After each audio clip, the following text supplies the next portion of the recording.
Alhamdulillah, alhamdulillahilladzi syara'a lin-nasi ahkama rasyad wa haddarahum subulal fasad. Assalatu wassalamu ala khairil had sayyidina Muhammad wa ala alihi wa ashabihi al-atharil amjad alladzina tabaqul islam fil hukmi wal siyasati wal ijtima'i wal iqtisad. Asyhadu an la ilaha illallah al-wahidul ahad wa asyhadu anna Muhammadan abduhu wa rasuluhu alladzi jahada fillahi haqqal jihad. Amma ba'd, فيا أيها الحاضرون أوصيكم ونفسي بتقوى الله فقد فاز المتقون. قال الله تعالى في كتابه الكريم وهو أصدق القائلين: أعوذ بالله من الشيطان الرجيم بسم الله الرحمن الرحيم يا أيها الذين آمنوا اتقوا الله حق تقاته ولا تموتن إلا وأنتم مسلمون. وقال النبي صلى الله عليه وسلم اتق الله حيثما كنت. صدق الله العظيم وصدق رسوله الكريم. Hadirin sidang salat Jumat rahimakumullah. Alhamdulillah, puji dan syukur kita panjatkan kehadirat Allah Subhanahu wa taala. Di siang hari ini kita semua masih diberikan limpahan karunia, nikmat anugerah dari Allah Subhanahu wa taala. Wabil khusus nikmat iman dan juga nikmat Islam. Dengan nikmat iman dan Islam saat ini kita berada di masjid yang dimuliakan Allah Subhanahu wa taala dalam rangka menunaikan kewajiban kita sebagai hamba-Nya, yakni melaksanakan ibadah salat Jumat. Salawat serta salam semoga Allah limpahkan kepada habibina nabiyina Muhammad sallallahu alaihi wasallam, juga kepada para keluarganya, para sahabatnya, para tabi'in, tabi'ut tabi'in, dan umatnya yang setia hingga akhir zaman. Mudah-mudahan kita semua termasuk di dalamnya. Khatib berwasiat lil khatib pribadi khususnya dan umumnya kepada segenap yang hadir. Marilah kita sama-sama meningkatkan keimanan dan ketakwaan kita kepada Allah Subhanahu wa taala dengan jalan melaksanakan seluruh perintah-perintah Allah dan menjauhi segala apa yang telah dilarang oleh Allah Subhanahu wa taala. Hadirin sidang salat Jumat rahimakumullah. Akhir-akhir ini dunia pendidikan, khususnya pendidikan tinggi, telah menjadi sorotan banyak kalangan, termasuk masyarakat yang ketika anak-anaknya akan melanjutkan kuliah mereka ke jenjang perguruan yang lebih tinggi lagi. Pasalnya, yang dimulakan Allah, sebagaimana sudah kita ketahui di dalam pemberitaan, tahun ini beberapa perguruan tinggi negeri menaikkan apa yang dinamakan dengan UKT atau uang kuliah tunggal. Dan kenaikannya sungguh sangat fantastis sekali, yang ini kemudian menjadi sorotan di tengah-tengah masyarakat. Dan ternyata hal yang dimuliakan oleh Allah Subhanahu wa taala, dalam dunia pendidikan seperti sekarang ini, hal seperti ini adalah suatu hal yang wajar. Karena pasca ditetapkannya Undang-Undang PTN-BHMN ataupun perguruan tinggi negeri berbadan hukum milik negara, akhirnya perguruan tinggi negeri diberikan kebebasan untuk mencari sendiri pendanaannya lepas dari subsidi yang pernah diberikan oleh negara. Dan hal ini menjadi jelas bahwa negeri kita tengah mengarah kepada liberalisasi pendidikan. Bahkan sudah sejak awal liberalisasi ekonomi diberlakukan di negeri kita ini. Konsekuensinya ketika ada undang-undang PTN BHMN, maka pendidikan di perguruan tinggi negeri khususnya akan mengambil banyak jatah dari para mahasiswa untuk mengelola pendidikan tersebut. Dikarenakan 20% anggaran pendidikan yang diamanahkan oleh undang-undang dalam APBN itu harus dibagi ke dalam banyak pos, termasuk diantaranya dalam perguruan tinggi yang jumlahnya sekitar 85 perguruan tinggi negeri. Dan inilah yang menjadikan sebab kenapa kemudian untuk tahun ini biaya UKT begitu sangat tinggi sekali. Dan hasilnya yang dimuliakan oleh Allah Subhanahu wa Ta'ala, banyak di antara kaum muslimin, termasuk di antaranya adalah akhirnya ketika mereka sudah mampu menyelesaikan pendidikan tingkat menengah atas, kemudian bahkan di antara mereka dengan prestasinya mampu untuk masuk ke dalam perguruan tinggi negeri, dikarenakan biaya yang sangat tinggi, akhirnya mereka membatalkan. Dan ini tentu hal yang sangat miris sekali, hadirin yang dimuliakan oleh Allah Subhanahu wa Ta'ala. Bagaimana Islam memandang terkait dengan masalah pendidikan ini, baik pendidikan dasar, termasuk pendidikan menengah dan juga pendidikan tinggi.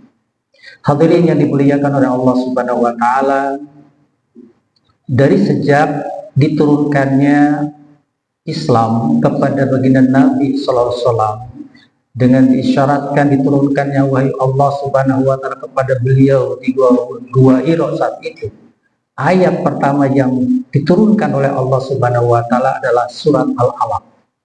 Dan lafaz pertama dalam surat Al-Alaq itu berbunyi Iqra, bacalah. Bacalah bisa dalam tafsir ketika seseorang membaca huruf-huruf angka-angka yang ada. Bacalah bisa bermakna membaca fenomena alam, membaca tentang kehidupan. Dan semua ini mengisyaratkan bahwa Islam begitu sangat mementingkan sekali apa yang dinamakan dengan ilmu pengetahuan. Bahkan dari 6.666 ayat yang sudah Allah turunkan ke dalam Lauhul Mahfuz, kenapa Allah Subhanahu wa Ta'ala kemudian menurunkan ayat pertama itu adalah surat Al-Alaq yang berbunyi Iqra tersebut? Tentunya ini ada makna yang tersembunyi dari apa yang diturunkan oleh Allah Subhanahu wa Ta'ala tersebut. Di antaranya adalah, sekali lagi, pendidikan adalah sesuatu yang penting di dalam Islam. Bahkan pendidikan ini, ilmu ini akan mampu menghantarkan manusia minal zulumati ilan nur, dari kegelapan ke dalam cahaya yang terang benderang. Pendidikan inilah yang kemudian akan membawa kebangkitan bagi kaum muslim, bagi Islam.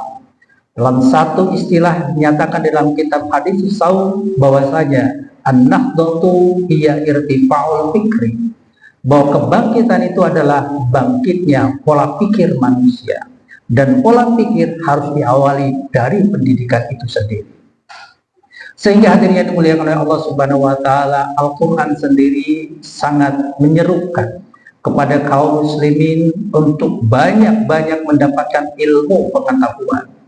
Dalam salah satu ayat Allah menyampaikan, yarfa'illahu alladhina amanu minkum walladhina utul ilma darajat. Allah akan meninggikan orang-orang beriman di antara kalian dan juga orang-orang yang berilmu pengetahuan beberapa derajat. Ini adalah khabar yang Allah sampaikan, yang di dalamnya menganjurkan kepada kita kaum muslim untuk menuntut ilmu setinggi-tingginya dan sebanyak-banyaknya. Dalam satu hadis bahkan dinyatakan secara tegas bahwa thalabul ilmi fardhatun 'ala kulli muslimin, bahwa menuntut ilmu adalah sebuah keparduan, sebuah keharusan bagi kaum muslim. Sehingga dalam hal ini hadirin yang dimuliakan oleh Allah Subhanahu wa Ta'ala, ajaran Islam memandang bahwa menuntut ilmu itu adalah bukan kebutuhan tersier sebagaimana yang dinyatakan pada saat ini, yang hanya dinikmati oleh segelintir orang, yang mereka-mereka yang mampu saja menikmati pendidikan tinggi. Tapi Islam memandang pendidikan adalah kebutuhan primer, kebutuhan pokok yang memang harus dimiliki oleh setiap manusia, oleh setiap muslim. Kita semua hadirin yang dimuliakan oleh Allah Subhanahu wa Ta'ala diwajibkan untuk berthalabul ilmi, untuk menuntut ilmu, terutama terkait dengan kewajiban-kewajiban secara pribadi kita. Kewajiban kita beribadah kepada Allah dalam kesehariannya, maka kita wajib untuk menuntut ilmu terkait dengan ibadah tersebut. Wajib kita mengetahui tentang ilmu bagaimana tata cara wudu, tata cara sholat, tata cara puasa, dan ibadah yang lainnya yang memang setiap hari kita lakukan. Demikian juga kewajiban ain ataupun kewajiban yang sifatnya pribadi juga diberlakukan kepada seorang muslim ketika dia beraktivitas di dalam kesehariannya. Seorang pedagang wajib ain untuk mengetahui bagaimana ilmu perdagangan di dalam Islam. Seorang pekerja juga wajib ain untuk mengetahui bagaimana fikih kontrak kerja di dalam Islam. Seorang yang berprofesi sebagai guru, sebagai karyawan, ataupun yang lainnya, maka dia wajib mengetahui bagaimana fikih terkait dengan pekerjaan itu, dikarenakan semuanya adalah bentuk dari ibadah, dan semuanya adalah bentuk amal, dan semuanya akan dimintai pertanggungjawaban di hadapan Allah Subhanahu wa Ta'ala. Apabila pekerjaan yang dilakukannya itu sesuai dengan apa yang diperintahkan oleh Allah, sesuai dengan apa yang diajarkan oleh Islam, maka dia akan berpahala di dalam pekerjaannya. Sebaliknya, apabila dia menyalahi apa yang telah diajarkan oleh Islam, maka tentu dia berdosa. Sehingga di sinilah setiap kita wajib untuk mengetahui ilmu-ilmu terutama terkait dengan pekerjaan keseharian kita. Di samping itu juga ada ilmu yang sifatnya wajib kifayah terkait dengan ilmu-ilmu yang sifatnya seperti ilmu hadis, ilmu bahasa Arab, ilmu ulumul Quran, ataupun yang lainnya termasuk ilmu-ilmu biologi, kedokteran, dan lain sebagainya. Itu adalah wajib kifayah dalam arti ketika ada sekelompok kaum muslim yang menuntut ilmu-ilmu tersebut, maka gugurlah kewajiban yang lainnya. Namun ketika tidak ada seorang pun mendalami itu semua, maka kaum muslim menjadi berdosa. Begitulah makna kewajiban kifayah yang kita pahami. Maka hadirin yang dimuliakan oleh Allah Subhanahu wa Ta'ala, karena ini adalah sebuah kewajiban. Sementara manusia, masyarakat, termasuk kaum muslimin hidup dalam satu komunitas yang namanya masyarakat, yang namanya negara. Dan di dalam masyarakat serta negara itu ada pemimpin, di mana pemimpin itulah yang diberikan amanah untuk riayatul syu'unil ummah, mengurusi urusan-urusan masyarakat, termasuk di dalamnya pendidikan. Maka pemimpin ini harus berusaha untuk memberikan seluas-luasnya kesempatan kepada rakyat untuk bisa mendapatkan akses pendidikan dalam berbagai macam tingkatannya. Bahkan hadirin yang dimuliakan oleh Allah Subhanahu wa Ta'ala, dalam satu sirah Nabi SAW selepas perang Badar dan memiliki banyak tawanan dari orang-orang kafir Quraisy saat itu, di mana orang-orang kafir Quraisy diantaranya mereka yang mampu membaca dan menulis, sementara banyak di antara kaum muslim yang tidak mampu untuk membaca dan menulis. Maka Nabi SAW membuat satu kebijakan. Sementara kita tahu saat itu Nabi SAW di samping sebagai seorang Rasul, beliau juga adalah sebagai seorang kepala negara. Apa kebijakannya saat itu? Tawanan perang Badar tersebut harus mengajarkan kepada kaum muslimin baca dan tulis. Ketika dia mengajarkan kepada setiap kaum muslim baca dan tulis, maka itulah menjadi syarat pembebasannya. Dan ini tersirat dari sirah ini bahwa Nabi SAW memberikan akses pendidikan dan layanan pendidikan kepada masyarakat saat itu secara gratis. Disinilah ajaran Islam hadirin yang dimuliakan oleh Allah, diturunkan oleh Allah Subhanahu wa Ta'ala justru bukan untuk mempersulit terkait dengan masalah pendidikan, bahkan untuk mempermudah dalam semua hal, termasuk dalam hal ini pendidikan. Rasul menyampaikan ad-dinu yusrun, agama ini mudah, bukan untuk mempersulit. Diturunkannya agama ini bukan untuk membebani, tapi untuk mempermudah. Termasuk ketika agama ini mewajibkan kepada setiap muslim untuk menuntut ilmu, konsekuensinya adalah mereka-mereka yang diberikan amanah untuk mengurus urusan itu memberikan kemudahan kepada kaum muslim untuk bisa menunaikan kewajiban ini. Sehingga hadirin yang dimuliakan oleh Allah, dalam catatan sejarah kita melihat bagaimana kegemilangan ketika Islam diterapkan termasuk di dalam dunia pendidikan ini. Sarjana-sarjana muslim, cendekiawan-cendekia muslim lahir saat itu, bahkan menjadi inspirasi bagi peradaban dunia saat ini. Ada Al-Khawarizmi yang dia adalah seorang ahli matematik. Ada Ibnu Sina atau di barat dikenal dengan Avicenna yang dikenal dalam dunia kedokteran. Ada Al-Kindi dalam dunia kimia. Ada Ibnu Rushdi yang dikenal dengan Averroes di dunia Eropa, dikenal sebagai ahli filsafat. Dan juga yang lainnya lahir mereka di saat sistemnya adalah mempermudah kaum muslim untuk mendapatkan pendidikan saat itu, sehingga mereka mampu mewarnai dunia dengan peradaban yang gemilang. Bahkan ilmu mereka tidak hanya bermanfaat bagi kaum muslim, tapi juga bagi masyarakat dunia secara keseluruhan. Dan inilah makna dari Islam sebagai rahmatan lil alamin. Ketika diterapkan Islam itu termasuk di dalam dunia pendidikan ini, akan menjadi rahmat tidak hanya bagi kaum muslimin, tapi juga bagi orang-orang yang lainnya yang non muslim. Maka hadirin yang dimuliakan oleh Allah Subhanahu wa taala, saat ini seharusnya kita kembali kepada Islam. Tidak lantas kita mengikuti ideologi kapitalisme yang di dalamnya ada liberalisasi, termasuk liberalisasi pendidikan. Ideologi kapitalisme termasuk di dalamnya adalah liberalisasi pendidikan, bukan untuk memajukan sebuah bangsa, bukan untuk memajukan kita kaum muslimin. Justru mereka memiliki adikyum, yang kaya makin kaya, yang miskin makin miskin, yang bahagia makin bahagia, yang sengsara makin sengsara. Itulah yang diadopsi oleh ideologi kapitalisme. Dan seharusnya umat Islam di negeri ini sedikit melirik bagaimana ternyata Islam dulu pernah jaya dan menerapkan ajaran Islam dalam dunia pendidikan yang sekali lagi dunia mengakui tentang peradaban Islam saat itu. Sehingga marilah kita kembali kepada ajaran Islam, kembali kepada ajaran yang diturunkan oleh Allah Subhanahu wa taala, termasuk dalam hal ini dunia pendidikan. Niscaya akan didapat kemaslahatan tidak hanya bagi kita, juga bagi dunia secara keseluruhan. Allah menyampaikan dalam surah Thaha, "Wa man a'rada 'an dzikri fa inna lahu ma'isyatan dhanka wa nahsyuruhu yaumal qiyamati a'ma." Barang siapa yang berpaling dari peringatanku, berpaling dari ajaran Islam yang diturunkan oleh Allah, maka dia akan merasakan kehidupan yang sempit. Ketika pendidikan tidak lagi didasarkan atas Islam, tapi atas ideologi kapitalis yang liberal, maka yang terasa adalah kehidupan yang sempit. Ma'isyatan dhanka wa nahsyuruhu yaumal qiyamati a'ma.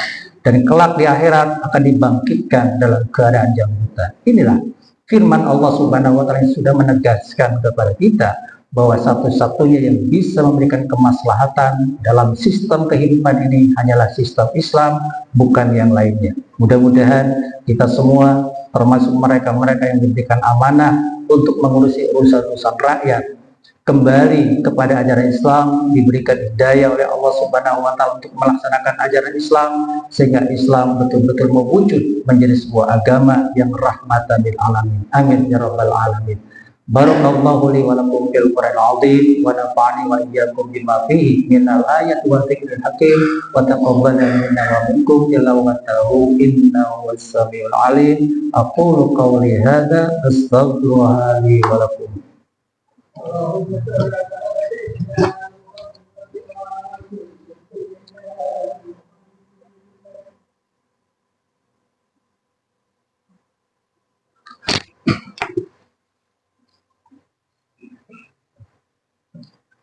Alhamdulillahi rabbil alamin wa bihi nasta'inu ala umuri dunya waddin. Wassalatu wassalamu ala asyrafil anbiya'i wal mursalin sayyidina Muhammadin wa ala alihi wa sahbihi ajma'in. Asyhadu an la ilaha illallah wahdahu la syarika lah wa asyhadu anna Muhammadan 'abduhu wa rasuluhu alladzi la nabiyya wa la rasula ba'd. Amma ba'd, fa ya ayyuhal hadirun usikum wa nafsi bittaqwallah kama qala ta'ala fi kitabihil karim. A'udzu billahi minasy syaithanir rajim.